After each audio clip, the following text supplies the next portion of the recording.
На нашем канале уже 1000 подписчиков, а значит, пришло время познакомиться с нами ближе. Мы сделали видео 10 фактов, вопросов про нас. Не будем томить? Поехали! Меня зовут Алена, мне 26 лет. Я родом из города Хабаровска в России, на востоке России. В 17 лет я окончила школу и улетела в Москву. Там я училась, работала в ресторанном бизнесе. И когда наступил ковид, мы с Егором решили переехать в Черногорию, потому что была возможность удаленной работы и, конечно же, наслаждаться морем, горами, путешествовать. Интересный опыт. Всем привет, меня зовут Егор, мне 26 лет, скоро будет 27. Я родился в городе Шебекино в Белгородской области, это Россия сейчас. Знак зодиака Скорпион, вес примерно 70 килограмм, рост 1,80 м. Уровень облысения 2, как я нагуглил, узнал. По специальности я SEO-специалист. В интернет-маркетинге я около 4 лет начинала с продвижения в социальных сетях, а именно в Инстаграме. Далее я была маркетологом на маркетплейсах, и вот последнее место работы я работала на Амазоне, продвигала товары. SEO-оптимизация, кто не знает, это улучшение видимости, выдачи, поисковой выдачи Google, маркетплейсы, любые платформы. Вот. SEO с этим конкретно связано. Можно улучшить и оптимизировать свой сайт, продукты, интернет-магазин, какие-то социальные сети. Все этим занимается SEO-специалист. Вот. Ну и также, конечно, я использую свои навыки, знания, продвижения моих роликов на YouTube. И использую и ключи, заголовки, и обложки. Это все очень интересно. Так что обращайтесь ко мне. Да, кстати, я ищу работу SEO-специалистом. Кто помнит, если что, пишите в комментариях, пожалуйста, пишите. Мне сложно описать свою профессию коротко, но вообще ML-инженер. В общем, я занимаюсь всякими штуками, связанными с машинным обучением, нейросетями, рекомендательными системами. Парень в бронированном костюме. А снять кто ты без него? Программист, айтишник, математик, все вот это. Спортом. Для меня активная деятельность — это все. Я очень люблю танцы, спорт, любой вид спорта. Может быть, это тренажерный зал, это может быть теннис. Это может быть падал или падаль, да, как правильно здесь говорят. Вот, мне нравится заниматься активным образом жизни, ходить, путешествовать пешком. Ой, люблю, но коленка сейчас немножко мне этого не позволяет. Вот. Ну, ничего, вылечим. И также, конечно, мое новое увлечение — это влог. YouTube-ролики, монтировать, снимать, общаться. Это мне на самом деле помогает, и я рекомендую. Те, кто переезжает, адаптироваться в другой стране, это очень сложно. Поэтому я рекомендую делать это через призму видеороликов, дневники. Это все ты проживаешь вместе с кем-то, или когда ты делишься этим, тебе становится проще. Так тебе легче адаптироваться в новой стране. От меня лайфхак. И, конечно же, увлечение — это путешествие. Это то, что меня расслабляет, это то, что дает мне вторую жизнь, так сказать, новые возможности, познания мира, себя, культуры через что-то новое. У меня не то, чтобы есть ярко выраженные какие-то увлечения. Я люблю музыку очень сильно, я играю на музыкальных инструментах на разных. Я люблю смотреть футбол, я болею за московский «Спартак». Мне нравится играть в игры на PlayStation. Мне нравится путешествовать. Это же тоже увлечение, да? Ну и, конечно же, отлично провести время с друзьями мне тоже очень нравится. Моя главная мечта, я не знаю, цель это или мечта, но скорее мечта, потому что я хочу открыть свой бизнес в ресторанной сфере. Хочется открыть свой бар или кафе, где я смогу реализовываться как предприниматель, как человек, который генерирует идеи. У меня очень много идей, которые хочется воплотить. И, возможно, через это я реализовала бы свое желание что-то давать людям, где я буду видеть обратную связь, что вот она, быстрая, ты делаешь хороший сервис или хороший продукт, и его могут оценить в моменте. Куча идей, но осталось их только воплотить. Мне очень нравится узнавать что-то новое. И я мечтаю узнать вообще очень-очень много всего. Если мечта какая-то, касающаяся только меня и моего внутреннего мира, то это быть очень умным. Каждый день быть умнее, чем предыдущий. Мир во всем мире хотелось бы. Взаимопонимание, гармония и свобода. Чтобы у всех близких мне людей все было хорошо, да и в целом у всех людей все было хорошо. Viva la libertad! На самом деле я люблю проводить отдых активно, потому что смена рода деятельности из-за того, что удаленная работа, и ты сидишь, фокусируешься на чем-то одном, сложно твоему мозгу переключиться на более такую же рутину какую-то вещь. Возможно, это соцсети, это какие-то игры, это сидение дома. Твой мозг при этом не отдыхает. Так вот, я люблю менять обстановку на более активную, познавать что-то новое. Для меня это настоящий отдых. Мозг отдыхает, путешествует, берет какую-то новую информацию, новые места. Вот этим всем питается, и я заряжаюсь, и потом я энерджайзер просто вот такой вот. И, конечно, это путешествие. Если я чувствую стресс, путешествия спасают меня. Они меня переключают, выключают из какой-то рутины. Я расслабляюсь, по-настоящему чувствую эту жизнь и заряжаюсь энергией. Мне нравятся разные виды отдыха и досуга. Когда-то мне нравится просто побольше поспать, поесть чего-нибудь сладкого, выпить пиво, посмотреть что-нибудь интересное по телевизору, в интернетах. Иногда мне нравится отдых, в котором ты получаешь новые эмоции. То есть это что-нибудь активное, там, сноубординг, сплавление, рафтинг, походы. В общем, зависит от ситуации, однозначного ответа нет. Но зависит от того, каким образом ты устал. Вот. Если ты устал от рутины, то, да, хочется чего-то нового посмотреть, поизучать, получить новых эмоций, впечатлений. Если ты устал от того, что ты очень много работал, тогда, да, вот первый вариант, когда ты лежишь, ничего не делаешь, просто отдыхаешь. Любимое блюдо, любимое блюдо. Я безумно люблю красную рыбу. Красную рыбу. Пусть это будет не блюдо, пусть это будет продукт. Так как я родилась на Дальнем Востоке, моим любимым продуктом является красная рыба, красная икра. Красная икра на завтрак – это норма на Дальнем Востоке, потому что у нас там и крабы, и икра, рыба красная, рыба белая, креветки, мидии, гребешки. Там можно найти все. И это было не так дорого и доступно, поэтому сейчас любые блюда с красной подкопченой рыбкой, да? Подкопченая рыбка, лосось, кита, да, лососевые любые. Ой, захотелось, да, немножко хочется. У меня нет любимого блюда как такового. Тут можно разные категории выделять. Но я люблю мясо. Мне очень нравится фахитос. Еще со времен, как мы жили в России. Я знаю, что это мексиканское блюдо вроде. Люблю мясо, люблю острую еду, люблю супы некоторые. Но прям если выделить одно, то, наверное, фахитос.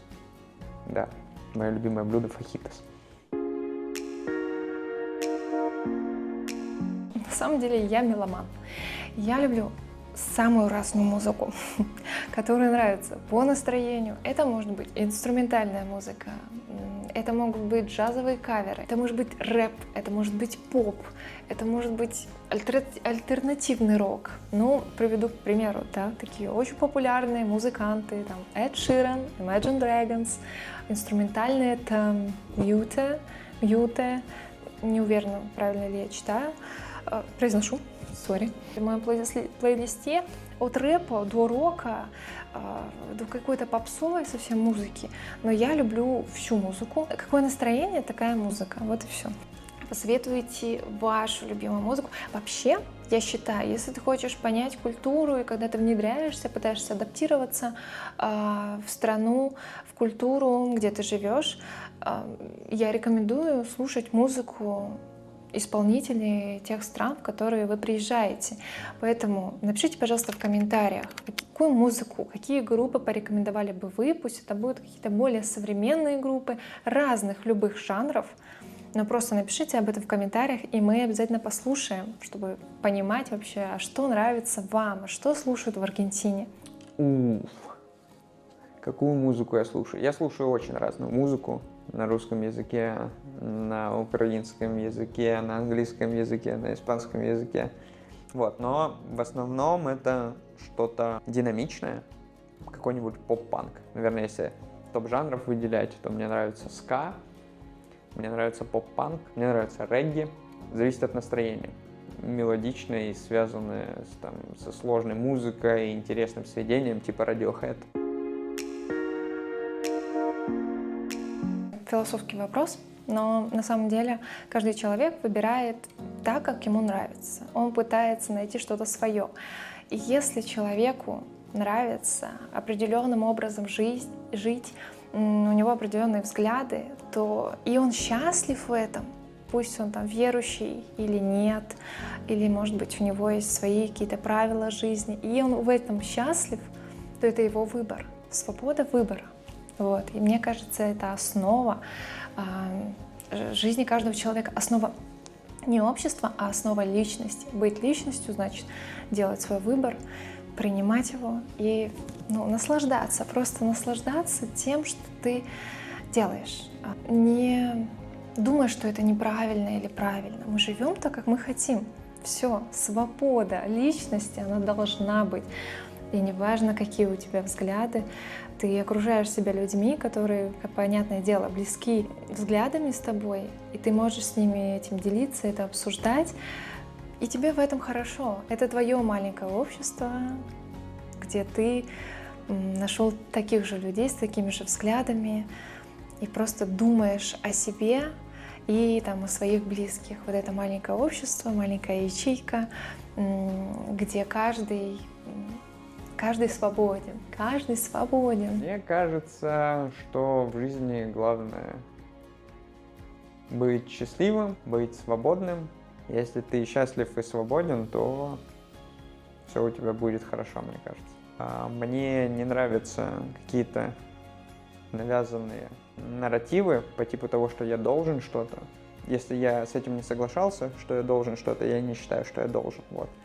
Как-то, знаете, есть странный институт государства в этом смысле. Родившись мальчиком, я должен на данный момент год своей жизни отдать военной службе. Но я с этим в корне не согласен. Я не договаривался, я не должен этого делать, как мне кажется. Должен — это когда ты подписал договор, и вот тогда ты должен. Если в политический спектр смотреть, то мне нравится анархокапитализм. Мне нравится идея, что чем больше ты трудишься, чем больше вклад ты вносишь, тем больше ты имеешь. Опять же, если это полезно. В общем, да. Либертарианство, анархокапитализм. Вот такие у меня жизненные взгляды. Ну и про моральные ориентиры я, наверное, уже тоже рассказал, да?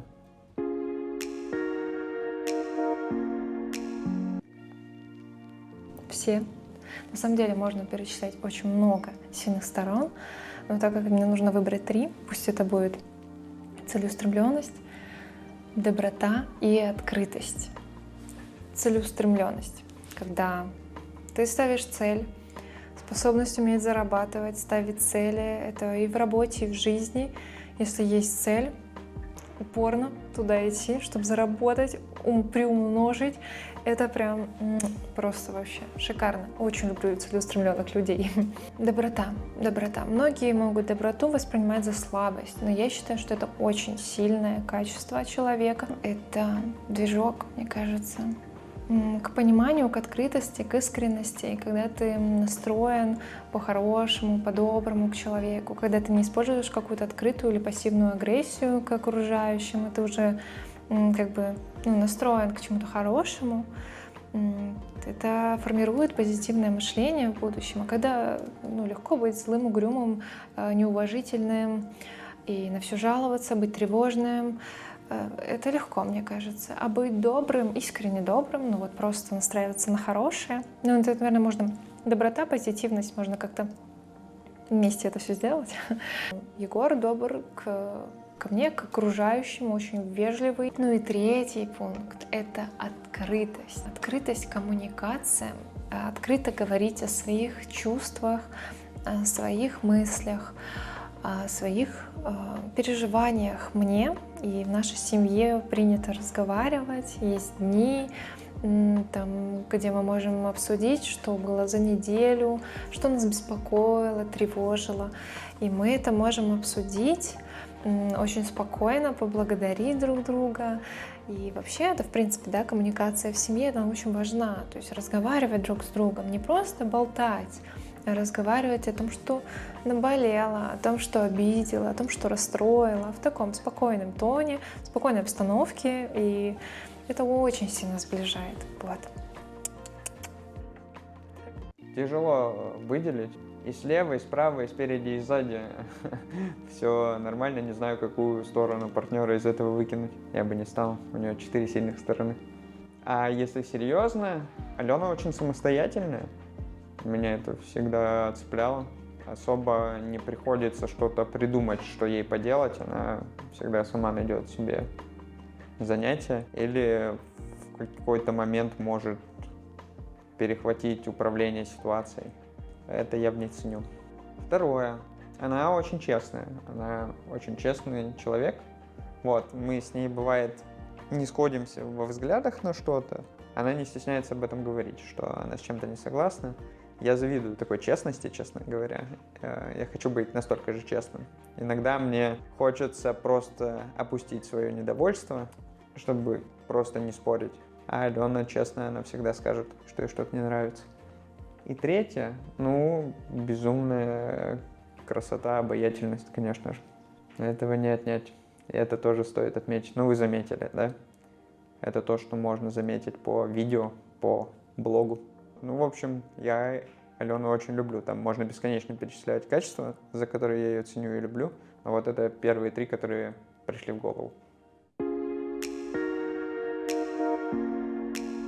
Вы знаете, это было время, когда мы жили в Черногории, у нас была машина, и мы собрались в путешествие в Хорватию. Нужно было ехать очень далеко и очень долго, но мы ехали через Боснию. Это сложно представить, но можно увидеть на карте, что Черногория, Босния и Хорватия. То есть они практически там на побережье находятся, Босния немного в горах. И мы ехали через Боснию, и, знаете, сменялась погода. Сначала это был дождь, потом это был снег, потом через 2 часа это уже солнце. Такая разная погода, но это было как приключение в вечность. Мы видели коров, мы видели каких-то животных, мы видели леса, мы видели реки. Это было просто прекрасно. Плюс к тому, что я очень люблю путешествовать на машине, это сближает, и я могу порулить. Там Егор за рулем, и мы заезжаем, покупаем вкусняшки, как-то где-то перекусываем, отдыхаем, останавливаемся в разных красивых местах. То есть ты не привязан ко времени. И ты просто в моменте, ты в дороге, но ты в моменте находишься, и ты в этом счастлив. Я счастлива в путешествиях, потому что без путешествий я, наверное, в рутину, проваливаюсь в рутину, постоянно что-то делаю, мне это не нравится, мне хочется разнообразия. И я такой человек. Если мне не путешествовать, я очень могу долго стрессовать и переживать, и тревожиться. Это был самый прекрасный момент в эмиграции, но я уверена, что в Аргентине их будет больше, потому что Аргентина побольше, чтобы ее все объездить, это надо много времени. В этом году мы уже ездили в Мендозу и в Кордобу. Про это будут у нас отдельные ролики. Еще хочется. Мы недавно вернулись, просто все хочется взять и постоянно путешествовать. Поэтому надо найти такую работу, где ты сможешь отлучаться, еще и зарабатывать пассивный доход, это хорошо тоже, да? И ты потом едешь в путешествие и не работаешь. Это все хотят, да, наверное. Но работать нравится. Работа заставляет твой мозг думать, чтобы использовать больше, чем на 5% наш мозг. Работа — это важно, так же, как и увлечение, отдых. Ну, то есть некоторый баланс можно соблюдать для того, чтобы наш мозг не переставал работать и вот эти новые нейронные связи создавать. Их много было. Каждый день в эмиграцию счастливый, и в каждом дне есть свой кайф. Мне очень понравилось жить в Черногории. В Черногории было очень классно. Мне очень нравится жить в Аргентине. В Аргентине тоже жить прекрасно. Мы обручились в эмиграции. Наверное, если как такой прям момент выбирать, наверное, я был очень счастлив, что Алена стала моей женой. Путешествие. Большое путешествие по Европе у нас было, ну как большое. 3 страны мы проехали. Венгрия, Австрия, Словения. Тоже было очень классно. Такую штуку тоже отмечу. Надеюсь, я немножко рассказал о себе, и вы теперь лучше представляете, что я за фрукт. Если что-то хотите обсудить или о чем-то поговорить, то пишите в комментарии, не стесняйтесь. Вот, я там тоже отвечаю. Всем пока.